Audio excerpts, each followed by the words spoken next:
Mr. Roth, there was an email about the incident forwarded up the chain of command on March 4th. Can you tell me a little bit more about that email, what you found?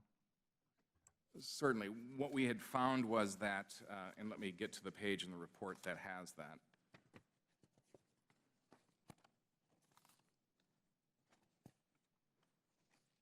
At least the version I have is page 15. Thank you, sir. Correct. There was a email that was sent really up the chain of command all the way to the SAC of the Presidential Protection Division that described in sort of very vague terms what had occurred at the entrance of the East Street. And why do you think the email was forwarded by Deputy Chief Dyson to Mr. Connolly himself? I think it was to let Mr. Connolly know that, in fact, word was getting out of the incident and that he had the necessity to self-report. And how did Mr. Connolly respond to that email? During that night when Mr. Connolly was driving home, he called Deputy Chief Dyson and expressed his concerns with regard to the fact that this was getting out. So if Deputy Chief Dyson denied that he was aware that the email was about the vehicle containing Mr. Connolly, would you find that denial credible? Not knowing any other facts, it certainly would raise some additional questions I'd have to ask Deputy Chief Dyson. The evidence that we have derived indicates that Mr. Connolly and Deputy Chief Dyson had a conversation as Connolly was driving home, expressing concerns about that email itself. So for him to suggest that he had no idea that Connolly was in the car, that couldn't possibly be true, could it?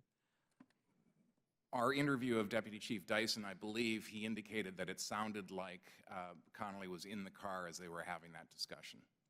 Did your investigators ask any questions about the video cameras being directed away from the area where Braun was questioning Connolly and Ogilvie?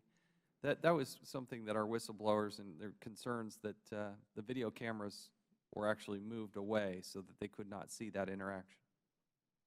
I was not aware of any of that.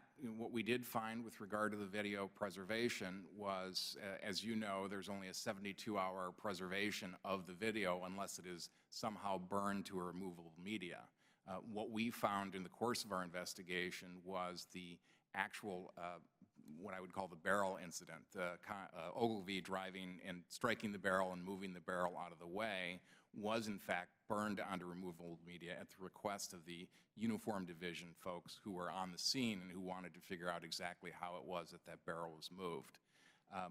We, of course, had no other video, so there was nothing else to review other than that snippet that had gotten burned that night. And that's one of our deep concerns long term is just that, why the policy when you require an airport to retain video for 30 days, and yet they only retain this for hours.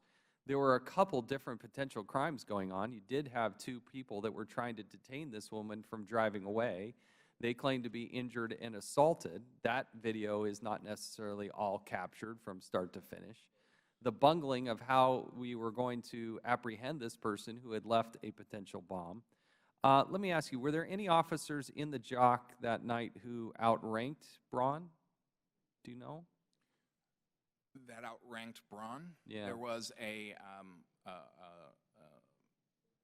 assistant to the SAC, I think in the Presidential Protection Division, who was there. So in other words, an investigative agent, I think in a GS-14 level.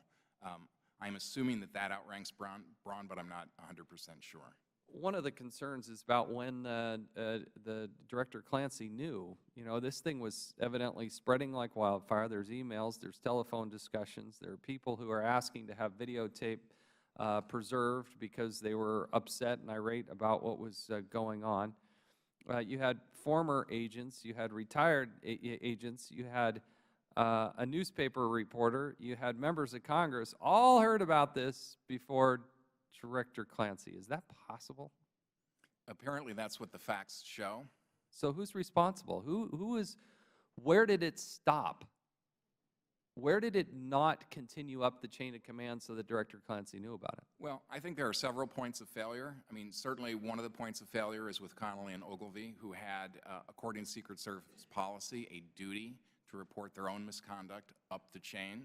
So the SAC of the Presidential Protection Division, in fact, should have been informed by Connolly, and the SAC of the Washington Field Office should have been informed by Ogilvy, but were not. So that's one point of failure. I think the other point of failure is with the supervisors, the leadership in the uniform division. Both the chief and the deputy chief could have and should have reported it up. Each of them, when we interviewed them, said, well, the reason that we didn't do it is because Connolly told us that he was going to self-report, so I didn't want to do it. I'd rather have Connolly do it. The difficulty... Shouldn't have both, but technically both should have happened, right? They should have self-reported and they should have reported it. They knew that misconduct had happened. Correct. So why didn't they do it? Well, I think it was a failure on those individuals' parts to do what it is that they were supposed to do. Anybody else should have reported? Those are the 4 individuals that I believed had primary responsibility. Obviously, there were individuals, for example, in the JOC, the Joint Operations Center, who understood what went on, including the 1811, the special agent supervisor who was at the JOC that evening, who could have reported it up, probably should have reported it up. There are the Uniform Division individuals themselves who could have reported it as well. And my concern is that they did not preserve all the video that was germane to both the leaving of the package, the fleeing of the person, and the incident itself. With that, I yield back and now recognize the ranking member, Mr. Cummings. Picking up